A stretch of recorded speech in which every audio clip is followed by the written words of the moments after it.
Ja niin, sitten tullaan tänne. Niin takaisin. Ja tuossa on nyt nuo kaikki vähän levallaan. Just nyt toin niitä. Tuolla yllällä on tuo sänky. Ja tuolla on portaat siihen. Ja tuohon mahtuu ihan hyvin se meidän iso ruokapöytä ja kaikkea. Ja niillä edellisillä oli, tuolla nurkassa oli semmonen pieni tietokoneen pöytä. Ja tämä oli tämä ruokapöytä tännempänä. Kun tässä on sitä tilaa sen vähän reilusti, niin oli tuonut sen työpöydän tänne, tai tuon pöydän tänne päin ja se tietokonepöytä oli tuolla nurkassa.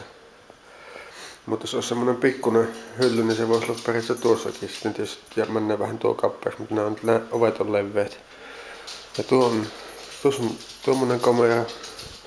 Ja tästä mennään tänne vessaan. Ja oho, taas on vessan pytty auki. Pannaanpa se kiinni. Tämmönen ihan siisti laatta jo tuon ylläältä se tuon kaapissa jätti se edellinen. Tuohon mahtuu pesukone. Tässä ei voi ihan alasti olla, kun tuosta näkyy pihalle sinne sitä vessasta.